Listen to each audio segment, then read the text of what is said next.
Tolak hak angket, puluhan anggota KPPS dan juga masyarakat melakukan demo di depan kantor DPC PDIP Surabaya.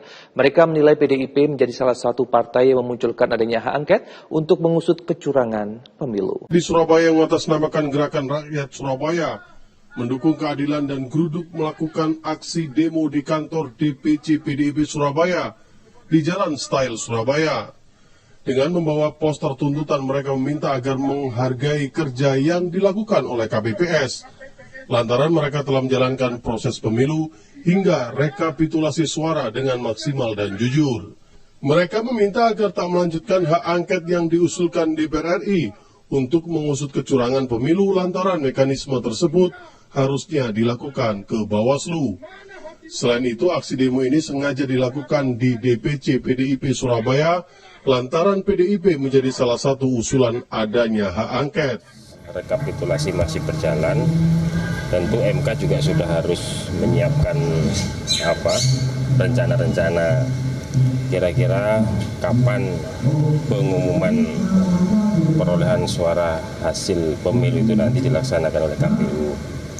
Karena apa? Karena begitu pengumuman dari KPU, maka itulah menjadi garis startnya Mahkamah Konstitusi untuk menerima pengajuan. Mas, silakan, Mas. kalau saya bisa saran sama Mas apa namanya? Mas Huda. Kalau saya bisa saran sama Mas Huda, ya. Mas punya sekjen juga saya kenal baik sama dia, Caimin juga saya kenal baik. Saran saya sampean jangan ikut campur, jangan ikut gabung dalam urusan angket ini kalau materinya pemilu. Kalau materinya berkaitan dengan pemilu, saran saya sama Mas Hasanuddin, sama Caimin, jangan ikut dalam urusan ini karena itu salah alamat. Mau temuan apapun tidak akan mengubah hasil pemilu, tidak akan juga membuat pemilu ini menjadi tidak sah. Mengapa? Karena undang-undang yang Mas Doli dan teman-teman PDIP dan lain-lain bikin itu menghalangi materi ini untuk dijadikan objek angket. Apapun yang menang dalam pemilu berdasarkan real count nanti tidak akan menghapuskan kecurangan yang terjadi. Kecurangan tetap kecurangan siapapun yang menang. Jadi ketika kita menjumpai bahwa misalnya mayoritas masyarakat ternyata tidak menganggap itu curang atau mayoritas masyarakat memilih yang dianggap curang, itu bukan berarti kemudian kecurangan, kejanggalan, kesalahan, pelanggaran itu terhapus begitu saja dan tidak selayaknya kita bicarakan. Jadi sekali lagi pada posisi itu kami ingin mempertegas kembali bahwa pasangan 01 mengapresiasi, menghormati rencana inisiatif yang sudah didorong oleh Mas Ganjar, dan saat yang sama kita tunggu apakah ini akan menjadi keputusan dan sikap politik fraksi PDIP di DPR RI atau tidak. Karena menjadi sangat penting ketika inisiatif ini betul-betul menjadi sikap politik dari fraksi PDIP sebagai pemegang fraksi terbesar di DPR RI hari ini. Nah, begitu inisiatif ini tidak menjadi sikap politik dari fraksi PDIP, tentu kelihatannya jalur yang lain yang terus akan berjalan, tidak jalur politik. Nah, pada konteks itu sekali lagi level substansi dan teknisnya kita akan bahas berikutnya setelah teman-teman pasangan 03 menuntaskan agenda menyangkut sikap politiknya apakah melalui jalur hak angket atau tidak. Ada mungkin kendala ya, karena begini, PDI Perjuangan kan ingin mengajukan hak angket itu untuk penyelenggaraan pemilu, ya. Sementara kita tahu hak angket itu sendiri sebetulnya dimaksudkan atau yang menjadi tujuan hak angket itu kan adalah pemerintah, ya, bisa presiden atau bisa para menterinya. Nah, ini memang dua jalur yang sedikit berbeda ya. Kalau kita lihat wacana awal itu ketika digulirkan atau dikatakan oleh calon presiden Ganjar Pranowo, maunya kan kepada penyelenggara pemilu, ya, sehingga mungkin PDI Perjuangan masih mencari formula yang tepat ya bagaimana mendorong ini menjadi hak angket untuk penyelenggaraan pemilu ya. yang saya kira tidak begitu mudah mencari kerangka logis hukumnya ya, karena selama ini kita tahu hak angket itu untuk pemerintah ya, dan penyelenggara pemilu itu ranah yang sedikit berbeda dengan pemerintah. Nah, sementara kan di luar ya, kami yang mendorong hak angket ini memang ingin untuk membongkar kecurangan pemilu, tetapi titik beratnya itu kepada pertama sebetulnya keberpihakan presiden ya. Mohon subscribe channel ini dulu agar kalian tidak ketinggalan seputar Timnas Indonesia dari kami.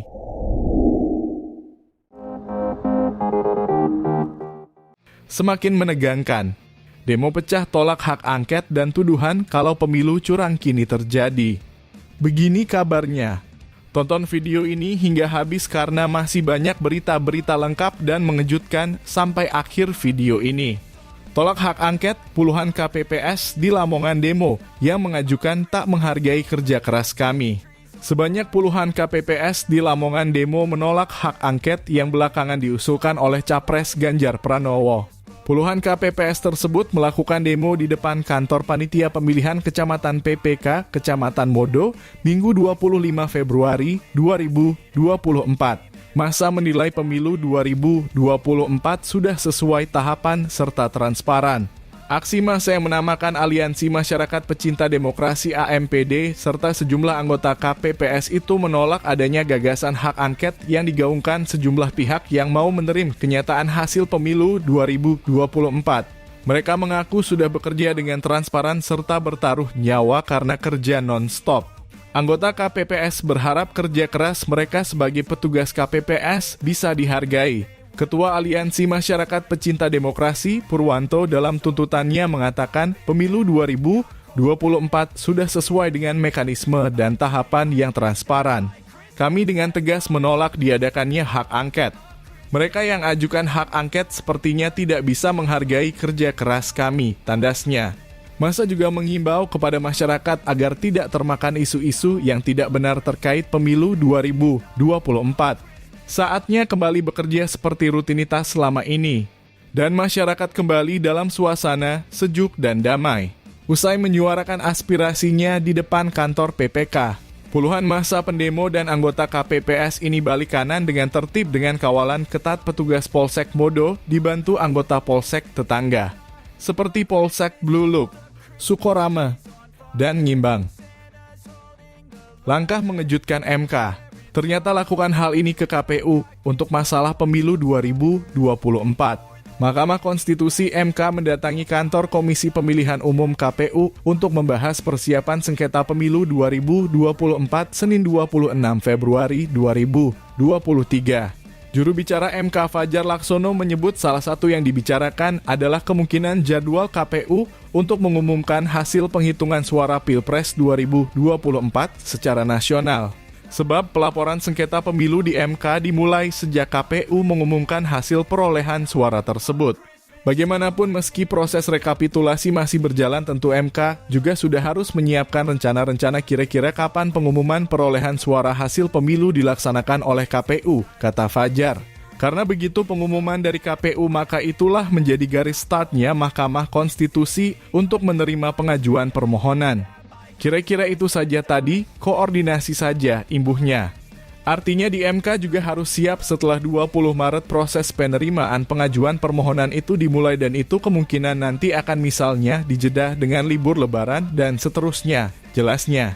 Berbeda misalnya nanti diumumkan sebelum tanggal 20 Maret. Itu kan juga akan berbeda misalnya sudah putusan sebelum lebaran. Itu saja tadi kita diskusi gambaran-gambaran soal timeline, imbuhnya. Fajar mengatakan MK telah menyiapkan hal lainnya untuk menghadapi masa sengketa. Dia menyebut MK telah menyiapkan dari segi regulasi hingga SDM. Kita sudah siapkan pekerjaan nanti bagaimana pemohon mengajukan permohonan, itu semua kita sudah siapkan, ucapnya. Fajar menyebut MK akan melakukan simulasi sengketa secara keseluruhan. Fajar mengatakan semuanya dapat dikawal oleh publik. Pernyataan mengejutkan akademisi hukum. Sebut jika hak angket untuk batalkan hasil pemilu, DPR tak berwenang. Akademisi Fakultas Hukum Universitas Jayabaya Sandia YP menilai hak angket DPR tidak bisa membatalkan hasil pemilu karena kewenangan memutuskan tidak sahnya hasil pemilu ada pada Mahkamah Konstitusi MK. Jika yang dimaksud hak angket DPR digunakan untuk membatalkan hasil pemilu, maka DPR tidak mempunyai kewenangan atas hal tersebut. Kalau memang ternyata ada indikasi kecurangan selama proses pemilu, lebih baik ajukan gugatan ke MK dan semisal selama proses persidangan di MK membuktikan adanya kecurangan yang berdampak sama hasil pemilu. MK bisa membatalkan hasil pemilunya, kata Sandia dalam keterangannya. Minggu 25/2/2024. Ketua Hukum dan Politik GMF KPPI menilai jika hak angket digunakan untuk mengusut dugaan kecurangan yang terjadi pada pemilu 2024 dinilai tidak efektif. Aturannya saja berbeda, coba baca hak angket di Undang-Undang Nomor 17 Tahun 2014. Kalau tetap digunakan hanya berdampak pada KPU-nya bukan hasil pemilunya. Malahan kalau hak angket ini digunakan bisa-bisa masyarakat makin heboh. Karena pesta politik adalah pestanya rakyat. Sehingga jangan sampai terciderai oleh kepentingan tertentu, ujar Sandia. Sandia juga menilai lebih baik bersabar menunggu perhitungan resmi dari KPU dan masih ada sejumlah daerah yang melakukan pemungutan suara ulang.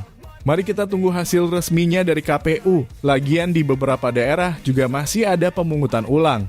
Daripada sibuk ngurus hak angket, mending kita sama-sama fokus nyambut bulan suci Ramadan yang tinggal menghitung hari, imbuhnya. Belum ada pengumuman hasil pemilu, Jokowi bahas program makan siang gratis di sidang kabinet. Menteri Agraria dan Tata Ruang Kepala Badan Pertanahan Nasional ATR BPN Agus Harimurti Yudhoyono AHY mengatakan bahwa dalam sidang kabinet paripurna yang dihadiri Presiden Joko Widodo, Jokowi juga membahas mengenai program makan siang gratis. Makan siang gratis merupakan program dari pasangan Capres-Cawapres nomor urut 02 Prabowo Subianto dan Gibran Rakabuming Raka. Keduanya saat ini unggul dalam perhitungan cepat atau quick count Pilpres 2024. Tadi ada saya lihat sepintas karena waktunya cukup singkat, tidak dibahas secara detail, kata AHY di Kompleks Istana Kepresidenan, Jakarta, Senin 26 Februari 2024. Dikatakan AHY, program makan siang gratis tersebut akan dibahas secara seksama agar target sekitar 83 juta warga yang menerima dapat tersalurkan dengan baik. Dan itu tentu harus dihitung secara seksama sehingga bisa dideliver dengan baik. Karena sekali lagi kalau tidak salah 83 juta yang akan diberikan makan siang gratis dan susu gratis itu tentu secara nominal cukup besar. Bukan cukup besar, kata AHY.